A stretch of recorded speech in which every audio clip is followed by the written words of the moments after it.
ಸರ್ವವ್ಯಾಪ್ತ ಗುಣಾತೀತ ನಿರ್ವೀಕರ ನಿರಂಜನ ಪೂರ್ಣಬೋಧೋಚಿತಾನಂದ ತಸ್ಮೈ ಶ್ರೀ ಗುರವೇ ನಮಃ. ಓಂ ಬ್ರಹ್ಮ ಬ್ರಹ್ಮಸ್ಪತಯೇ ನಮಃ. ಹರಃ ಓಂ. ಸರ್ವಮಂಗಲಮಾಂಗಲ್ಯೆ ಶಿವೆ ಸರ್ವಾರ್ಥಸಾಧಕೆ ಶರಣ್ಯೇ ತ್ರ್ಯಂಬಕೆ ಗೌರಿ ನಾರಾಯಣೀ ನಮೋಸ್ತುತೆ. ಓಂ ಶ್ರೀಂ ಶ್ರೀಯಂ ನಮಃ. ಹರಃ ಓಂ. ಸಮಸ್ತ ತುಳಸಿ ಬಂಧುಗಳಿಗೆ ಶಿವಸ್ವಾಮಿ ಗುರುಜಿಯ ಅನಂತ ನಮಸ್ಕಾರಗಳು. ಸ್ನೇಹಿತರೆ, ಬರ್ತಕ್ಕಂಥ ಶುಕ್ರವಾರ ಅಂದರೆ 21ನೇ ಶುಕ್ರವಾರ ವರಮಹಾಲಕ್ಷ್ಮಿ ವ್ರತದ ಪೂಜಾ ಪುನಸ್ಕಾರಗಳು ಹಬ್ಬ ಇರ್ತಕ್ಕಂಥದ್ದು. ಒಂದು ಗೊಂದಲ ಎಲ್ಲ ಕಡೆ ಹರಡಿದೆ. ಏನು ಗೊಂದಲ ಹರಡಿದೆ? 21ಕ್ಕೆ ಮಾಡಬೇಕೋ ಅಥವಾ 28ಕ್ಕೆ ಮಾಡ್ಕೋಬೇಕು ಅಂತಕ್ಕಂಥ ವಿಚಾರಗಳನ್ನು ಎಲ್ಲ ಸ್ವಲ್ಪ ಕನ್ಫ್ಯೂಷನ್ ಆಗ್ತಕ್ಕಂಥದ್ದಿದೆ. ಯಾವುದೇ ಆಗಿರ್ತಕ್ಕಂಥ ಹಬ್ಬಗಳು ಅಂದರೆ ಎಕ್ಸ್ಪೆಷಲಿ ಈ ಒಂದು ಆಷಾಢ ಮಾಸದಿಂದ ಶ್ರವಣ ಮಾಸ ಪ್ರಾರಂಭವಾಗ್ತಕ್ಕಂಥ ಸಮಯ ಪೌರ್ಣಮಿಯ ಇಂದಿನ ಶುಕ್ರವಾರ ಮಾಡ್ತಕ್ಕಂಥದ್ದು ಪದ್ಧತಿ. ಕೆಲವೊಬ್ಬೊಬ್ಬರು ಪ್ರಕಾರ 28ನೇ ತಾರೀಕು ಅವತ್ತು ಮಾಡಿದ್ರೆ ಭಾಳ ಶ್ರೇಷ್ಠವಾಗಿರ್ತಕ್ಕಂಥದ್ದು ವಾದ ಇದೆ. ಖಂಡಿತ ಯಾವ ವಾದ ತಲೆ ಕೆಡಿಸ್ಕೊಬೇಡಿ. 9 ಗಂಟೆ 9 ಸರಿಸುಮಾರು 9 ಕಾಲಿಗೆಲ್ಲ ಪೌರ್ಣಮಿಯ ಮುಗ್ದೋಗ್ತದೆ ಲೆಕ್ಕಾಚಾರದ ಪ್ರಕಾರ. ಕೆಲವರು ಹೇಳ್ತಾರೆ ಸೂರ್ಯ ಉದಯ ಆಗಿರ್ತಕ್ಕಂಥ ತಿಥಿಯನ್ನು ಇಡೀ ದಿನ ತಿಥಿಯಾಗಿಟ್ಕೊಳ್ತಕ್ಕಂಥದ್ದು ತಪ್ಪು. ಅದು ಲೆಕ್ಕಾಚಾರವಲ್ಲ, ತಪ್ಪು ಲೆಕ್ಕಾಚಾರ. ಅದೇನಾದರೂ ಆಗಿರ್ಬೋದು. ಭಾಳ ಮುಖ್ಯ ಏನು ನಾವು ಫಾಲೋಅಪ್ ಮಾಡ್ಕೊಂಬಂದಿದ್ದೀವಿ. ಪೌರ್ಣಮಿ ಆದ ಇಂದಿನ ಶುಕ್ರವಾರ ಅದು ಫಾಲೋಅಪ್ ಮಾಡಿದ್ದೀವಿ, ಹೌದಲ್ವೋ? ಅದು ಸತ್ಯ. ಯಾವಾಗಲೂ ಕೂಡ ಹಾಗೆ ಮಾಡ್ತಿದ್ದು, ಇವಾಗಲೂ ಹಾಗೆ ಮಾಡೋಣ. ಶುಕ್ರವಾರ ಅತ್ಯಂತ ಶುಭವಾಗಿರ್ತಕ್ಕಂಥ ದಿನ. 21ನೇ ತಾರೀಕು ಅನುರಾಧ ನಕ್ಷತ್ರ ಆ ದಿನ ಪ್ರಾರಂಭವಾಗ್ತದೆ. ಸರಿಸುಮಾರು 11:30ವರೆಗೂ ಕೂಡ ಅನುರಾಧ ನಕ್ಷತ್ರ. ಅನುರಾಧ ನೋಡಿ, ಭಾಳ ಪ್ರಶಸ್ತವಾಗಿರ್ತಕ್ಕಂಥ ದಿನ ಅವತ್ತು. ತುಂಬ ಪ್ರಶಸ್ತವಾಗಿರ್ತಕ್ಕಂಥ ದಿನ ಅನುರಾಧ. ನೋಡಿ ಎಷ್ಟು ಅದರ ಒಂದು ಚಿಹ್ನೆಯನ್ನೇ ನೋಡಿದ್ರೆ ಕೂಡ ಕಮಲದ ಚಿಹ್ನೆ ನಿಮಗೆ ಅರ್ಥ ಆಗ್ತದೆ. ಅನುರಾಧ ನಕ್ಷತ್ರದ ಚಿಹ್ನೆ ನೋಡ್ಕೊಂಬನ್ನಿ, ಕಮಲದ ಚಿಹ್ನೆ ಬಂದ್ಬಿಡುತ್ತೆ. ಅಂದರೆ ಕಮಲ ತಾಯಿಯನ್ನು ಆಸನ, ಆ ತಾಯಿಯ ಆಸನ ಸ್ಥಿತಿ, ಕಮಲೇ ಕಮಲೋ ಸ್ಥಿತೆ ಕಮಲೋದ್ಭವೇ ಇವೆಲ್ಲ ಹೇಳ್ತೀವಲ್ವಾ. ಹಾಗೆ ಅನುರಾಧ ನಕ್ಷತ್ರ.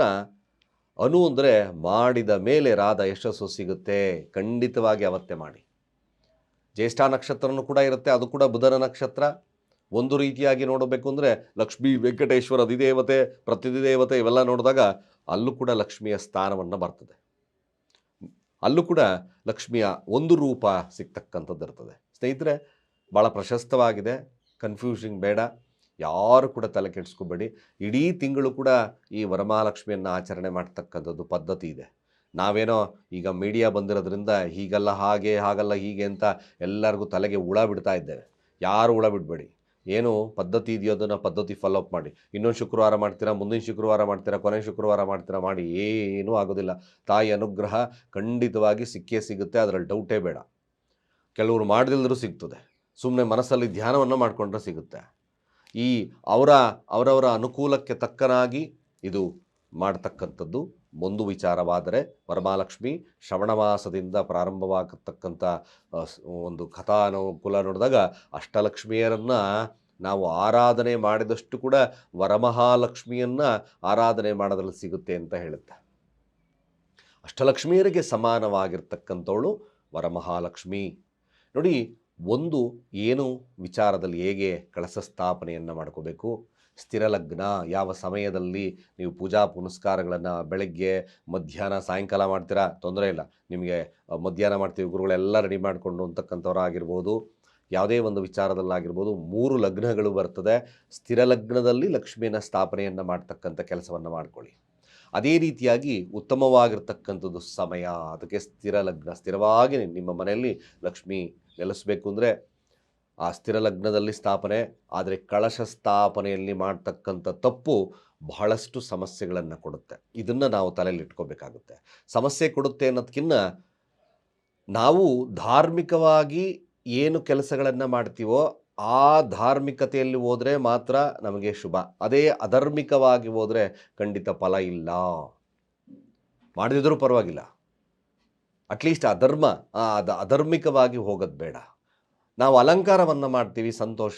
ಹೇಗೆ ಒಂದು ಮಗುವಿನ ಸ್ನಾನವನ್ನು ಮಾಡಿಸಿ ಅದಕ್ಕೆ ಏನು ಕಾಡಿಗೆ ಪೌಡ್ರು, ತಲೆ ಬಾಚೋದು, ಹಾಗೆ ಈ ಸಾಂಬ್ರಾಣಿ ಹೊಗೆ ಇತ್ತೀಚೆಗಿಲ್ಲ ಎಕ್ಸೆಟ್ರಾ ಸೇರಿಸ್ಕೋಬೋದು. ಸಾಂಬ್ರಾಣಿ ಹೊಗೆ ಇವೆಲ್ಲ ಕೊಟ್ಟು ಮಗುವನ್ನು ಹೇಗೆ ಶುದ್ಧವಾಗಿ ಅಲಂಕಾರವನ್ನು ಮಾಡ್ತೀವೋ ನಾವು ಕೂಡ ಅದೇ ರೀತಿಯಾಗಿ ತಾಯಿಯನ್ನು ಅಲಂಕಾರ. ಇದು ತಾಯಿ ನೀವು ಪೂಜಾ ಪುನಸ್ಕಾರಗಳನ್ನು ಮಾಡಬೇಕಾದ್ರೂ ಅಷ್ಟೇ, ಸ್ನಾನ, ವಂದನೆ, ಪೂಜಾ, ಅಭಿಷೇಕ, ನಂತರ ಏನು ಪಂಚೋಪಚಾರ ಪೂಜೆ, ದಶೋಪಚಾರ ಪೂಜೆ, ಅಷ್ಟೋಪಚಾರ ಪೂಜೆ, ತಾಯಿಗೆ ನೈವೇದ್ಯದಿಂದ ಹಿಡಿದು ಒಂದು ಪೂಜಾ ಪುನಸ್ಕಾರಗಳಿಂದ ನೈವೇದ್ಯದವರೆಗೂ ಕೂಡ ಒಂದು ಆರ್ಡರ್ ಮಾಡಿ ಸಾಕು. ಈ ಆರ್ಡರ್ ಮಾತ್ರ ನಿಮಗೆ ಶುಭವನ್ನು ತರುತ್ತೆ. ಏನು ಬಟ್ಟೆ, ಹಾಗೆ ಉಪವೀತ, ಬತ್ತಿ, ಗೆಜ್ಜು ಬತ್ತಿ, ಇವೆಲ್ಲ ಏನೇನು ಹಾಕ್ಕೊಳ್ತಕ್ಕಂಥದ್ದು ಇದೆಯೋ ಅದನ್ನೆಲ್ಲ ಹಾಕ್ಕೊಳ್ಳಿ. ನಿಮ್ಗೆ ಏನೇನು ವಿಶೇಷವಾಗಿರ್ತಕ್ಕಂಥ ವಸ್ತುಗಳನ್ನು ಇಡಬೇಕು ಅಂತಕ್ಕಂಥದ್ದು ಕೂಡ ಹೇಳ್ತೀನಿ. ಏನು ಮಾಡಬಾರದು ಇದನ್ನು ಮಾಡ್ತಾ ಇದ್ದರೆ ಕೂಡಲೇ ತಪ್ಪಿಸ್ತಕ್ಕಂಥ ಕೆಲಸವನ್ನು ಮಾಡಿ. ಖಂಡಿತ ಒಳ್ಳೆಯದಿದೆ. ನಾವು ಅಟ್ಲೀಸ್ಟ್ ಗೊತ್ತಿಲ್ಲದಲೇ ಈ ತಪ್ಪನ್ನು ಮಾಡ್ತಾ ಇದ್ದೇವೆ. ಆ ಗೊತ್ತಿಲ್ಲದಲೇ ತಪ್ಪು ಮಾಡೋದು, ಅರಿವಿಗೆ ಬರದಲೇ ಇರತಕ್ಕಂಥದ್ದು ನಮಗೆ ಅಷ್ಟು ತಪ್ಪಿಗೆ ತಪ್ಪಾಗ್ದಲೇ ಇದ್ದರೂ ಕೂಡ ಒಂದು ರೀತಿಯಾಗಿ ಗೊತ್ತಿದ್ದು ಈ ತಪ್ಪುಗಳನ್ನು ಮಾಡಬಾರದು. ಅದು ಮಾಡಿದ್ರೆ ಲಕ್ಷ್ಮೀ ಕೃಪೆಗೆ ಪಾತ್ರರಾಗ್ತಕ್ಕಂಥದ್ದು ಕಷ್ಟ. ಹಾಗೆ ಲಕ್ಷ್ಮಿಯ ಕಳಶಕ್ಕೆ ಏನು ಹಾಕಬೇಕಾಗ್ತದೆ, ನೈವೇದ್ಯವನ್ನು ಹೇಗೆ ಮಾಡಬೇಕಾಗ್ತದೆ, ಪುನಃ ಪುರಸ್ಕಾರಗಳನ್ನು ಹೇಗೆ ಮಾಡಬೇಕಾಗುತ್ತೆ, ಕಂಪ್ಲೀಟ್ ವಿಶ್ಲೇಷಣೆಯನ್ನು ನಾನು ಕೊಡ್ತೇನೆ. ನಂತರ ಒಂದು ವಿಡಿಯೋ ಮಾಡ್ತೇನೆ. ನಂತರದಲ್ಲಿ ಬೀಸಾ ಯಂತ್ರ ರಚನೆ, ನಿಮಗೆ ಲಕ್ಷ್ಮಿ ವರಮಹಾಲಕ್ಷ್ಮಿಯಿಂದ ವರಮಹಾಲಕ್ಷ್ಮಿವರೆಗೂ ಕೂಡ ಲಕ್ಷ್ಮಿಯ ಕೃಪೆಗೆ ಪಾತ್ರ ಆಗ್ತಕ್ಕಂಥ ವಿಧಾನಗಳನ್ನು ನಿಮಗೆ ಸ್ವಾಭಾವಿಕವಾಗಿ ತಿಳಿಸ್ಕೊಡ್ತೇನೆ. ನೆಕ್ಸ್ಟ್ ವಿಡಿಯೋ ಮಾಡ್ತೀನಿ ನೋಡಿ. ನಿಜವಾಗ್ಲೂ ಇದೊಂದು ಭಾಳ ಅದ್ಭುತವಾಗಿರ್ತಕ್ಕಂಥ ವಿಡಿಯೋಸ್ನ ನಾನು ಕೊಡ್ತಾ ಇದ್ದೇನೆ. ನಿಜವಾಗ್ಲೂ ಫಾಲೋಅಪ್ ಮಾಡಿ. ನಮ್ಮ ತುಳಸಿ ಕನ್ನಡ ಚಾನಲ್ ಇರತಕ್ಕಂಥವರಾಗಿರ್ಬೋದು, ಬೇರೆಯವರಾಗಿರ್ಬೋದು, ನಿಮಗೆ ಶಾಸ್ತ್ರೋಕ್ತವಾಗಿ ಭಾಳ ವಿಶೇಷವಾಗಿರ್ತಕ್ಕಂಥ ಈ ವಿಧಾನಗಳನ್ನು ನಾನು ತಿಳಿಸ್ಕೊಡ್ತೇನೆ. ಕಾಮನ್ನಾಗಿ ನೋಡ್ಕೊಳ್ಳಿ, ಏನು ತುಂಬ ಅಗಾಧವಾಗಿರ್ತಕ್ಕಂಥದ್ದು ಏನೂ ಇಲ್ಲ. ಲಕ್ಷ್ಮಿಯ ಕೃಪೆಗೆ ಪಾತ್ರ ಆಗ್ತಕ್ಕಂಥ ವಿಧಾನಗಳನ್ನು ತಿಳಿಸ್ತೇನೆ. ಖಂಡಿತವಾಗಿ ನೋಡ್ಕೊಳ್ಳಿ. ಮೊದಲು ನೀವು ಮಾಡಬೇಕಾಗಿರ್ತಕ್ಕಂಥ ಕೆಲಸ ಒಂದೊಂದೇ ಹಾರ್ಡ್ರಲ್ಲಿ ಬರ್ತೀನಿ ನೋಡಿ. ಖಂಡಿತವಾಗಿ ಇದನ್ನು ನೋಟ್ ಮಾಡಿಟ್ಕೊಳ್ಳಿ. ನಾನು ಚಿತ್ರದಲ್ಲೂ ಕೂಡ ತೋರಿಸಿರ್ತೇನೆ. ಅಷ್ಟದಳ ಪದ್ಮ ರಂಗೋಲಿ ಅಂತ ಕರಿತೀವಿ. ಫಸ್ಟು ನೀವು ಇದನ್ನು ಮಾಡಿ. 8 ಲೈನ್ಗಳಿರ್ತಕ್ಕಂಥದ್ದು ನೋಡಿ, ತೋರಿಸಿರ್ತೀನಿ ಬೇಕಾದರೆ. ಆ 8 ಲೈನ್ಗಳು ಕೂಡ ಲಕ್ಷ್ಮಿಯ ಸಂಕೇತ, ಅಷ್ಟದಳ ಪದ್ಮ ರಂಗೋಲಿ. ಇದನ್ನು ಮೊದಲು ಲಕ್ಷ್ಮೀ ಸ್ಥಾಪನೆಗಿನ್ನ ಮೊದಲು ನೀವೇನು ಟೇಬಲ್ ಮೇಲೆ ಕೂಡಿಸ್ತೀರೋ ಅಥವಾ ಮತ್ತೊಂದ್ರ ಮೇಲೆ ಕೂಡಿಸ್ತೀರೋ, ಅಥವಾ ಅಷ್ಟದಳ ಇರ್ತಕ್ಕಂಥ ರಂಗೋಲಿಗಳು, ಈಗೆಲ್ಲ ಮಾಡರ್ನ್ ಆಗಿರ್ತಕ್ಕಂಥ ಚೇರ್ಗಳು ಬಂದಿದೆ, ಬೆಳ್ಳಿದ್ದು ಬಂದಿದೆ, ಎಲ್ಲ ಬಂದಿದೆ. ಅಫ್ಕೋರ್ಸ್ ಏನಿದೆಯೋ ಅದರ ಮೇಲೆ ಭಾಳ ಪವಿತ್ರವಾಗಿ ಆ ದಳವನ್ನು ಬಿಡಿಸಿ, ಕೆಳಗಡೆ ಆದರೂ ಬಿಡಿಸಿ, ತೊಂದರೆ ಇಲ್ಲ. ನೆಲದಲ್ಲಿ, ಬರೀ ನೆಲದಲ್ಲಿ ಮಾತ್ರ ಕೂಡಿಸ್ಬೇಡಿ. ಬರೀ ನೆಲದಂದರೆ ನೀವು ಟೇಬಲ್ ಹಾಕ್ತೀರಾ, ಟೇಬಲ್ ಮೇಲೆ ಲಕ್ಷ್ಮಿಯನ್ನು ಕೂಡಿಸ್ತೀರಾ ಗುರುಗಳೇ, ಎಕ್ಸೆಟ್ರಾ ಆದರೂ ಕೂಡ ನೀವು ನೆಲದಲ್ಲಿ ರಂಗೋಲಿ ಬಹಳ ಮುಖ್ಯವಾಗಿರ್ತಕ್ಕಂಥದ್ದು. ರಂಗವಲ್ಲಿ ಅಲ್ಲೇ ಇದೆ ನೋಡಿ, ರಂಗವಲ್ಲಿ ಲಕ್ಷ್ಮೀ ವೆಂಕಟೇಶ್ವರ, ವಿಷ್ಣು ಮತ್ತು ರಾಧಾಕೃಷ್ಣದ ಸಂಕೇತ. ಇವೆಲ್ಲ ರಂಗವಲ್ಲಿ. ವಲ್ಲಿ ಅಂದರೆ ಯಾರು? ಲಕ್ಷ್ಮಿ. ಆ ರಂಗವಲ್ಲಿಯನ್ನು ಬಿಡಿಸ್ತಕ್ಕಂಥ ಕೆಲಸವನ್ನು ಮಾಡಿ. ದಳ ಪದ್ಮ ರಂಗೋಲಿ, ಇದು ಬಹಳ ಮುಖ್ಯವಾಗಿ ಶಾಸ್ತ್ರೋಕ್ತವಾಗಿ ನಿಮಗೆ ತಿಳಿಸ್ತಾ ಇದ್ದೇನೆ. ಆ ರಂಗೋಲಿಯ ಮೇಲೆ ನೀವೇನು ಬಾಳೆ ಎಲೆ ಹಾಕ್ತಿರೋ ಅಥವಾ ಟೇಬಲ್ ಹಾಕ್ತಿರೋ ಅಥವಾ ಎಕ್ಸೆಟ್ರಾ ಏನು ಮಾಡ್ಕೊಳ್ತಿರೋ, ಆ ಒಂದು ರಂಗೋಲಿಯ ಮೇಲೆ ಸ್ಥಿತವಾಗಿರ್ತಕ್ಕಂಥ ಲಕ್ಷ್ಮಿಯನ್ನು ಸ್ಥಾಪನೆ ಮಾಡ್ತಕ್ಕಂಥದ್ದು ಭಾಳ ಅವಶ್ಯಕ. ನೀವೇನಾದರೂ ಈ ತಪ್ಪು ಮಾಡ್ತಿದ್ದೀರಾ ಅಂದರೆ ಕೂಡಲೇ ನಿಲ್ಲಿಸ್ಬಿಡಿ. ನಾನು ಎಷ್ಟೋ ವಿಡಿಯೋಸ್ನ ನೋಡಿದ್ದೀನಿ. ಒಂದು ಡಬ್ಬ ಇಟ್ಬಿಡ್ತೀರಾ, ಡಬ್ಬದಲ್ಲಿ ಏನೇನೋ ತುಂಬಿರ್ತೀರಾ. ನಿಜವಾಗ್ಲೂ ಆಮೇಲೆ ಇದು ಅಲಂಕಾರ, ನಾವು ಏನು ಸೀರೆ ಉಡಿಸ್ಬೇಕು, ಅಲಂಕಾರವನ್ನು ಮಾಡಬೇಕು ಅಂತ ಆ ಡಬ್ಬದ ಮೇಲೆ ಕಳಸ ಇಡ್ತೀರಾ. ಕಳಸಕ್ಕೆ ನೀರು ಹಾಕಲ್ಲ, ಮತ್ತೊಂದು ಏನಾದರೂ ಮಾಡಿಬಿಟ್ಟು ಸುಮ್ಮನೆ ಇಟ್ಬಿಟ್ಟು ಅಲಂಕಾರ ಮಾಡಿಬಿಟ್ಟು ಹೂವು ಹಾಕ್ಬಿಟ್ಟು ಪ್ಲಾಸ್ಟಿಕ್ ಹೂವು ಮತ್ತೊಂದು ಹಾಕಿ ಅಲಂಕಾರವನ್ನು ಮಾಡಿಬಿಡ್ತೀರಾ. ಅಫ್ಕೋರ್ಸ್ ಇದೆಲ್ಲ ನಾಟ್ ಅಟ್ ಆಲ್ ಗುಡ್, ಸ್ವಾಭಾವಿಕವಾಗಿರ್ತಕ್ಕಂಥದ್ದಲ್ಲ. ನಿಮಗೆ ಅಲಂಕಾರವನ್ನು ಮಾಡಬೇಕಾದರೆ ಸಪ್ರೇಟಾಗಿ ಮಾಡಿ, ಅದರಿಲ್ಲ. ಕಳಸ ಸ್ಥಾಪನೆ ಒಂದು ವಿಧಿವಿಧಾನಗಳಿದೆ. ಯಾಕೆಂದರೆ ನಾವು 3 ರೀತಿಯಲ್ಲಿ ಆವಾಹನೆಯನ್ನು ಮಾಡೋದು. ಮಂಡಲ ರೀತಿಯಲ್ಲಿ ಆವಾಹನೆಯನ್ನು ಮಾಡ್ತಕ್ಕಂಥದ್ದು, ಕಳಸದಲ್ಲಿ ಆವಾಹನೆಯನ್ನು ಮಾಡ್ತಕ್ಕಂಥದ್ದು, ಚಿತ್ರದಲ್ಲಿ ಆವಾಹನೆಯನ್ನು ಮಾಡ್ತಕ್ಕಂಥದ್ದು. 3 ರೀತಿಯ ಆವಾಹನೆಗಳಿದೆ. ನಾವು ಸುಮ್ಮನೆ ಏನೋ ಕಳಸ ಇಟ್ಟು ಅಲಂಕಾರ ಮಾಡಿ ನೈವೇದ್ಯ ಮಾಡಿ ಅದಕ್ಕೆಲ್ಲ ಖಾದ್ಯಗಳನ್ನು ಮಾಡಿ ಪೂಜೆ ಮಾಡಿಬಿಡ್ತೀವಿ. Of course not at all good. ಲಕ್ಷ್ಮಿಯನ್ನು ಆವಾಹನೆ ಮಾಡೋದಕ್ಕೆ ವಿಶೇಷವಾಗಿರ್ತಕ್ಕಂಥ ಕಳಸಗಳೇ ಆಗಬೇಕು. ಕಳಸ ಅಂದ್ರೆ ಅರ್ಥ ತಾಮ್ರವನ್ನು ಜಾಸ್ತಿ ಉಪಯೋಗಿಸಿ, ಸ್ಟೀಲ್ ಸ್ವಲ್ಪ ನಿಷಿದ್ಧ ಮಾಡಿ. ಗುರುಗಳೇ ಇಲ್ಲ ಅಂದಾಗ ಮಾತ್ರ ಉಪಯೋಗಿಸಿ, ಏನು ತೊಂದರೆ ಇಲ್ಲ. ಯಾಕೆ ತಾಮ್ರವನ್ನು ಹೇಳೋದಾದರೆ, ತಾಮ್ರದಲ್ಲಿ ಅದು ಒಂದು ವಿದ್ಯುತ್ ವಾಹಕ. ತುಂಬ ಶ್ರೇಷ್ಠವಾಗಿರ್ತಕ್ಕಂಥದ್ದು. ಯಾವಾಗಲೂ ತಾಮ್ರ ಸೂರ್ಯನ ತತ್ವವನ್ನು ಪ್ರತಿನಿಧಿಯನ್ನು ಮಾಡ್ತದೆ. ಗುರುಗಳೇ ನಮ್ಮಲ್ಲಿ ಇಲ್ಲ, ಏನು ಮಾಡೋದು? ತೊಂದರೆ ಇಲ್ಲ, ಅಡ್ಡಿ ಇಲ್ಲ, ಏನಂತ ತಲೆ ಕೆಡಿಸ್ಕೊಳ್ತಕ್ಕಂಥದ್ದಿಲ್ಲ. ಸ್ಟೀಲಿಂದ ಆದರೂ ಇಡಿ, ತಾಮ್ರದಲ್ಲಿತ್ತ ತಾಮ್ರದಲ್ಲಿಡಿ, ಬೆಳ್ಳಿಲಿತ್ತ ಬೆಳ್ಳಿಯಲ್ಲಿಡಿ, ಏನೂ ಅಡ್ಡಿ ಇಲ್ಲ. ಆದರೆ ನೀವು ಇವೆಲ್ಲ ವಿಧಾನ ಏನು ಡಬ್ಬ ಇಡ್ತೀರೋ ಆ ಡಬ್ಬದಲ್ಲಿ ಇಟ್ಟಾಗ ನೀವು ಮಾಡಬೇಕಾಗಿರ್ತಕ್ಕಂಥದ್ದು ಸುಮ್ಮನೆ ಏನೋ ಪೇಪರು ಮತ್ತೊಂದು ಎಲ್ಲ ಹಾಕಿಡೋದಕ್ಕಿಂತ ಅಕ್ಕಿಯನ್ನು ತುಂಬಿ, ಧಾನ್ಯಗಳನ್ನು ಏನು ಧಾನ್ಯ ಇದೆ ಅದು ಧಾನ್ಯ ಎಲ್ಲ ತುಂಬಿರಲಿ. ನೀವು ಅದ್ರ ಮೇಲೆ ಏನು ಕಳಸ ಸ್ಥಾಪನೆ ಮಾಡ್ಕೊಳ್ತೀರೋ, ಹಾಗೆ ಅಲಂಕಾರಿಕ ವಸ್ತುಗಳನ್ನು ಹಾಕ್ಕೊಳ್ತೀರೋ ಅದರ ಮೇಲೆ ಮಾಡಿ. ಅಟ್ಲೀಸ್ಟ್ ಇದು ಭಾಳ ಪ್ರಮುಖವಾಗಿರ್ತಕ್ಕಂಥ ವಿಚಾರ. ನಾನು ಫಸ್ಟೇ ಹೇಳ್ತಾ ಇದ್ದೇನೆ, ನಾನು ಎಷ್ಟೋ ಕಡೆ ನೋಡೋದು ಸುಮ್ಮನೆ ಇಟ್ಬಿಟ್ಟು ಏನು ಡಬ್ಬದಲ್ಲಿ ಏನಿರ್ತದೋ ಅದು ತುಂಬಿಟ್ಟು ಆಮೇಲೆ ಅದ್ರ ಮೇಲೆ ಒಂದು ಮಿನಿ ಇಟ್ಬಿಟ್ಟು ಮತ್ತು ಅಲಂಕಾರ ಮಾಡಿಬಿಟ್ಟು ಹೂವು ಹಾಕ್ಬಿಟ್ಟು ಸೀರೆ ಹಾಕ್ಬಿಡ್ತೀರ, ಅದಕ್ಕೆಲ್ಲ ಒಡವೆ ವಸ್ತ್ರಗಳನ್ನು ಹಾಕ್ಬಿಟ್ಟು ಚೆನ್ನಾಗಿ ಕಾಣಂಗೆ ಮಾಡಿಬಿಡ್ತೀರ. ಬಟ್ ಒಳಗಡೆ ಭಾಳ ಮುಖ್ಯವಾಗಿ ಅದಕ್ಕೋಸ್ಕರ ಹೇಳಿದ್ದು, ತಾಯಿಯನ್ನು ಆರಾಧನೆ ಮಾಡಬೇಕಾದ್ರೆ ನಾವು ಮಗುವಿಗೆ ಹೇಗೆ ಅಲಂಕಾರವನ್ನು ಮಾಡ್ತೀವೋ, ಗಲೀಜಿದ್ರೆ ನಾವು ಗಲೀಜ್ ಹತ್ರ ಮಲಗಿಸ್ತೀವೋ ಮಗುವನ್ನು, ಇಲ್ಲ ಅಲ್ವಾ? ಸೊ ಹಾಗಾಗಿ ನಾವು ಭಾಳ ಶುಭ್ರದಿಂದ ಅಚ್ಚುಕಟ್ಟಾಗಿ ಮಾಡ್ತಕ್ಕಂಥದ್ದು ಅದು ಅತೀ ಅವಶ್ಯಕವಾಗಿರ್ತಕ್ಕಂಥ ವಿಚಾರ. ನೀವು ಕಳಸ ಸ್ಥಾಪನೆ, ಇಲ್ಲಿ ಕಳಸಕ್ಕೆ ನೋಡಿ ಅರಿಶಿಣ, ಕುಂಕುಮ, ಅಡಿಕೆ, ₹1 ಕಾಯನ್ನು, ಅಕ್ಷತೆ, ನೀವು ಏನಾದರೂ ಬೇಕಾದರೆ ನವಧಾನ್ಯಗಳನ್ನು ಕೂಡ ಹಾಕ್ಬೋದು ಅದರಲ್ಲಿ, ಖಂಡಿತವಾಗಿ ಹಾಕಿ. ಹಾಗೆ ಸಾಧ್ಯವಾದರೆ ಒಂದು ಗೋಮತಿ ಚಕ್ರ ಹಾಕಿ, ಒಂದೇ ಒಂದು ಈ ಕಮಲಘಟ್ಟವನ್ನು ಹಾಕಬಹುದು.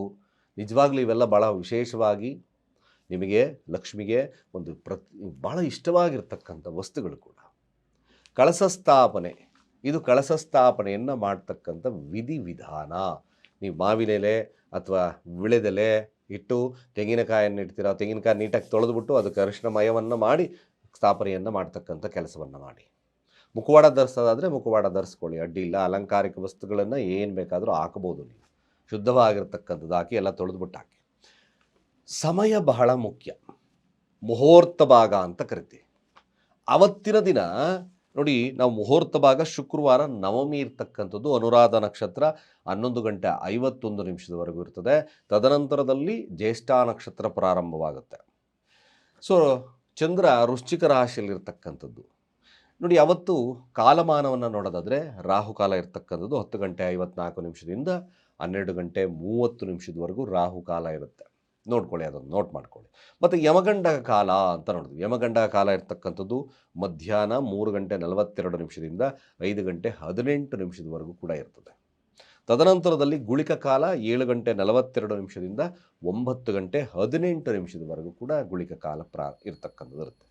ಇವತ್ತಿನ ದಿನ ಮತ್ತು ಅಭಿಜಿನ್ ಲಗ್ನ ಅಂತ ನೋಡಿದ್ವಿ. ಅಭಿಜಿನ್ ಮುಹೂರ್ತ ಭಾಗ 12:04 2:55 ಇರುತ್ತೆ. ಬೆಳಗ್ಗೆ ನಾವು ಮಾಡ್ತೀವಿ ಪೂಜನ ಪುನಸ್ಕಾರಗಳು, ಬೆಳಗ್ಗೆನೇ ಮಾಡ್ತೀವಿ ಗುರುಗಳೇ, ನಮಗೆ ಟೈಮ್ ಇಲ್ಲ ಅಂತಕ್ಕಂಥವ್ರು 6:06 8:03 ಪ್ರಶಸ್ತವಾಗಿರ್ತಕ್ಕಂಥ ಸಮಯ. ಸಿಂಹ ಲಗ್ನ ಇರುತ್ತೆ, ಸ್ಥಿರ ಲಗ್ನದಲ್ಲಿ ಮಾಡ್ಕೊಳ್ಳಿ ಯಾವತ್ತು ಕೂಡ. ನಿಜವಾಗ್ಲೂ ಇದು ಸ್ಥಿರವಾಗಿ ಲಕ್ಷ್ಮಿಯನ್ನು ನೆಲೆಸ್ತಕ್ಕಂಥದ್ದು ನಿಮಗೆ ಭಾಳ ವಿಶೇಷವಾಗಿರ್ತಕ್ಕಂಥ ಫಲಗಳನ್ನು ಕೊಡುತ್ತೆ. ಆವತ್ತಿನ ದಿನ ಸಿಂಹ ಲಗ್ನದಲ್ಲೇ ಸೂರ್ಯ ಒಂದು ರೀತಿಯಾಗಿ ರಾಜಯೋಗದ ಪ್ರತೀಕ. ಬೆಳಗ್ಗೆ ಮಾಡ್ತೀನಿ ಅಂತಕ್ಕಂಥದ್ದು ಗುರುಗಳೇ, ನಮಗೆ ಟೈಮ್ ಆಗೋದಿಲ್ಲ.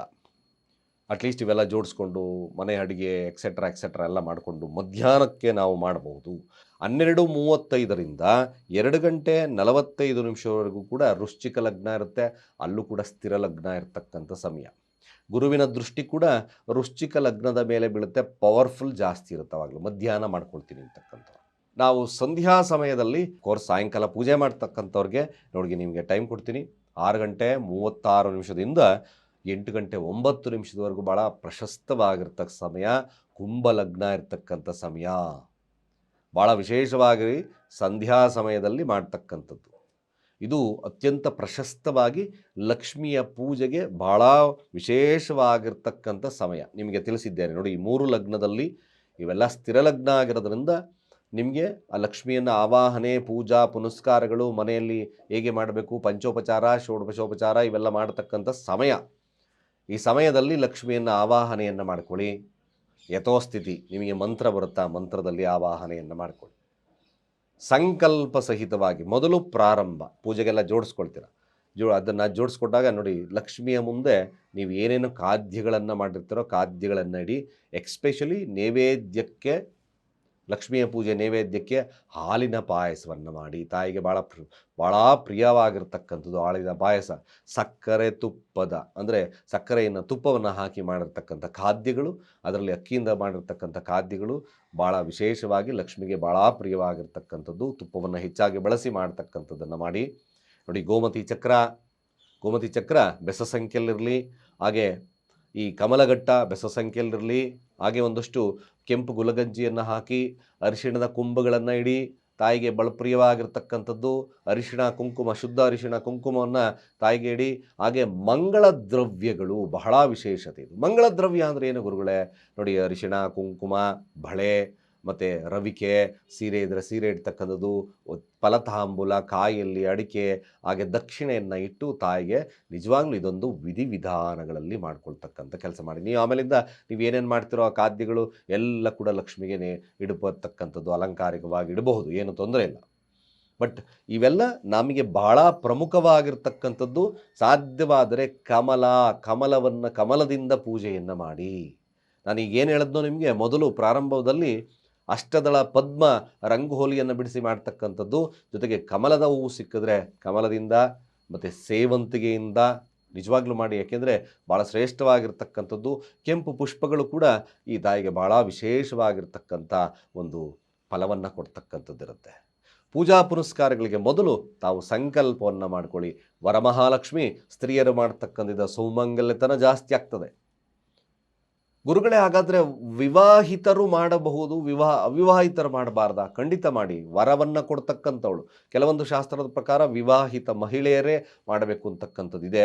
ಯದ್ಭಾವಂ ತದ್ಭವತಿ, ಯಾರನ್ನ ತಾಯಿ ಆರಾಧನೆ ಮಾಡ್ಬೋದು, ಏನೂ ತೊಂದರೆ ಇಲ್ಲ. ನೀವು ವಿವಾಹಕ್ಕೆ ಸಂಬಂಧಪಟ್ಟಿರ್ತಕ್ಕಂಥದ್ದು, ಹಾಗೆ ಸಂತಾನಕ್ಕೆ ಸಂಬಂಧಪಟ್ಟಿರ್ತಕ್ಕಂಥದ್ದು, ಅಷ್ಟಲಕ್ಷ್ಮಿಯರ ಒಂದು ಶಕ್ತಿ ಆ ತಾಯಿಯಲ್ಲಿರೋದ್ರಿಂದ ಸಂತಾನ ಲಕ್ಷ್ಮಿ, ಆರೋಗ್ಯ ಲಕ್ಷ್ಮಿ, ಧೈರ್ಯ ಲಕ್ಷ್ಮಿ, ಧಾನ್ಯಲಕ್ಷ್ಮಿ, ಅನೇಕ ರೀತಿಯಲ್ಲಿ ಅಷ್ಟಲಕ್ಷ್ಮಿಯರನ್ನು ಆರಾಧನೆ ಮಾಡ್ತೀವಿ. ಈ ಲಕ್ಷ್ಮಿಯನ್ನು ನೀವು ಆರಾಧನೆ ಮಾಡಿ, ದಾಂಪತ್ಯ ಸುಖವಿಲ್ಲ, ಕೋರಿಕೆಯನ್ನು ತಗೊಳ್ಳಿ. ನಿಜವಾಗ್ಲೂ ಇವೆಲ್ಲ ಭಾಳ ವಿಶೇಷವಾಗಿರ್ತಕ್ಕಂಥ ಇದು. ನೀವು ಅದ್ಭುತವಾಗಿರ್ತಕ್ಕಂಥ ಈ ಒಂದು ವಿಧಾನಗಳನ್ನು ತಾವು ಮಾಡ್ಕೊಳ್ಳಿ. ದೀಪಕ್ಕೆ ಬಹಳ ಮುಖ್ಯವಾಗಿರ್ತಕ್ಕಂಥ ವಿಚಾರ ನೋಡಿ, ಅವತ್ತಿನ ದಿನ ದೀಪಾರಾಧನೆ ಕೂಡ ಬಹಳ ವಿಶೇಷವಾಗಿರ್ತದೆ. ಶುಕ್ರನ ಅನುಗ್ರಹ ಬೇಕು. ಅವತ್ತು ಶುಕ್ರವಾರ ಆಗಿರೋದ್ರಿಂದ ಶುಕ್ರನ ಅನುಗ್ರಹಕ್ಕೆ ನೀವು ಒಂದು ತಟ್ಟೆ ತಗೊಳ್ಳಿ.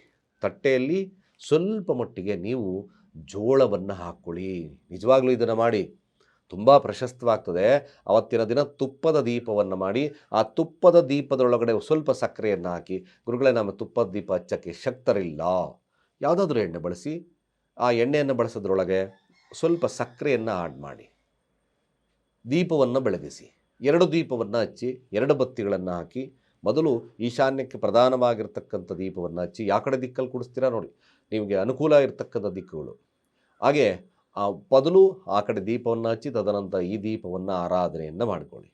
ಇದು ಒಂದು ವಿಧಿವಿಧಾನಗಳಿಂದ ಮಾಡಿರ್ತಕ್ಕಂಥದ್ದು. ಅಷ್ಟೋತ್ತರವಾಗಿ ನಿಮಗೆ ಮಂತ್ರ, ಲಕ್ಷ್ಮಿ ಅಷ್ಟೋತ್ತರ ನಿಮಗೆ ಒಂದು ವಿಡಿಯೋದಲ್ಲಿ ತಿಳಿಸ್ಕೊಡ್ತೇನೆ.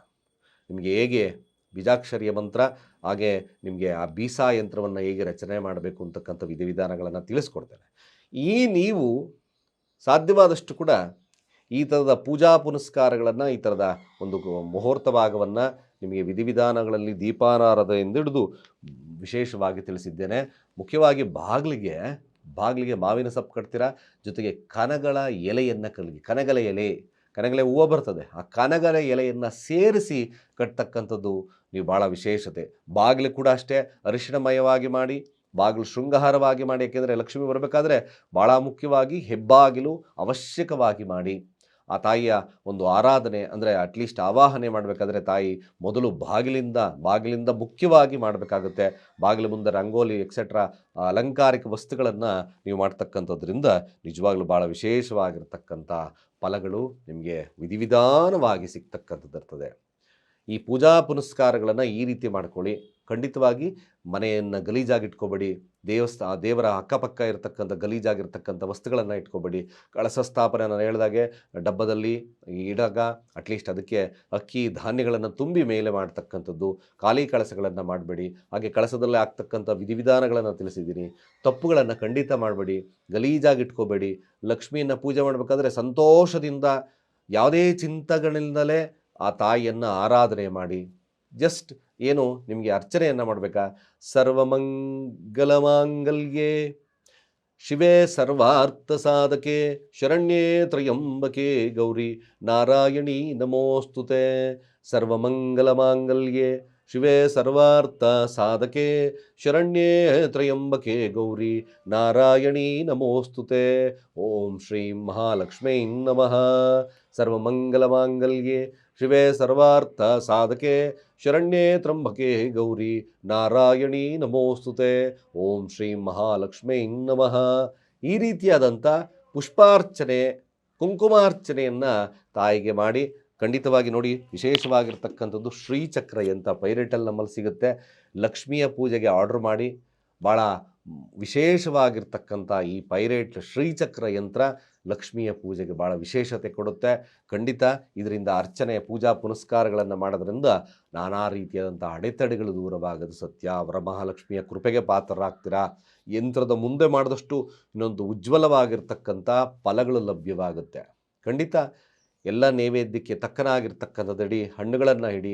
ಇವೆಲ್ಲ ಪೂಜಾ ಪುನಸ್ಕಾರಗಳನ್ನು ಮಾಡಿದಾದಮೇಲೆ ತಾಯಿಗೆ ನಮಸ್ಕಾರವನ್ನು ಮಾಡಿ ನಿಮ್ಮ ಕೋರಿಕೆ ಸಹಿತವಾಗಿ ತುಪ್ಪದ ದೀಪದ ಆರಾಧನೆ, ತುಪ್ಪದ ದೀಪವನ್ನು ಕೊನೆಗೆ ತುಪ್ಪದ ದೀಪದ ಆರತಿಯನ್ನು ಮಾಡಿ ನಿಮ್ಮ ಕೋರಿಕೆಗಳನ್ನು ತಾಯಿಗೆ ಸಲ್ಲಿಸಿ. ಇದೊಂದು ವಿಧಿವಿಧಾನವಾಗಿ ನಿಮಗೆ ಲಕ್ಷ್ಮಿಯ ಅನುಗ್ರಹ ಸಿಗುತ್ತೆ. ನಾನಾ ರೀತಿಯಾದಂಥ ತೊಂದರೆಗಳಿಗೆ ನೀವು ದೂರ ಆಗ್ತಕ್ಕಂಥದ್ದಿರುತ್ತೆ. ಲಕ್ಷ್ಮಿಯ ಕೃಪೆಗೆ ಪಾತ್ರರಾಗ್ತಕ್ಕಂಥದ್ದಿರುತ್ತೆ. ನೆಕ್ಸ್ಟ್ ವಿಡಿಯೋ ನೋಡಿ, ಬೀಸಾ ಯಂತ್ರ. ಇದು ಅದ್ಭುತವಾಗಿರ್ತಕ್ಕಂಥ ಯಂತ್ರ. ನಿಮ್ಮ ಪಾಕೆಟಲ್ಲಿ ನಿಮ್ಮ ಹಣ ಇಡ್ತಕ್ಕಂಥ ಒಂದು ಸ್ಥಾನದಲ್ಲಿ ಇಡ್ತಕ್ಕಂಥ ಏಕೈಕವಾಗಿರ್ತಕ್ಕಂಥ ಯಂತ್ರ. ಇದೇ ದಿನದಲ್ಲಿ ನೀವು ತಯಾರಿ ಮಾಡತಕ್ಕಂಥದ್ದು ಹೇಗೆ ಎಲ್ಲ ವಿಧಾನಗಳನ್ನು ತಿಳಿಸ್ಕೊಡ್ತೇನೆ. ಅಲ್ಲಿವರೆಗೂ ಯಾರು ಕೂಡ ನಮ್ಮ ಚಾನಲನ್ನು ಟ್ಯೂನ್ ಮಾಡ್ತಾಯಿರಿ. ಹಾಗೆ ಯಾರು ಕೂಡ ಸಬ್ಸ್ಕ್ರೈಬ್ ಆಗಿಲ್ಲ, ಸಬ್ಸ್ಕ್ರೈಬ್ ಆಗಿ. ಶ್ರೀ ಮಹಾಲಕ್ಷ್ಮೀ ನಮಃ. ನಿಮ್ಮ ಒಂದು ಕಾಮೆಂಟಲ್ಲಿ ಮಹಾಲಕ್ಷ್ಮಿಯ ಮಂತ್ರವನ್ನು ಕಾಮೆಂಟ್ ಮಾಡಿ ಅಂತ ಹೇಳ್ತಾ, ಸರ್ವೇ ಜನ ಸುಖಿನೋ ಭವಂತು.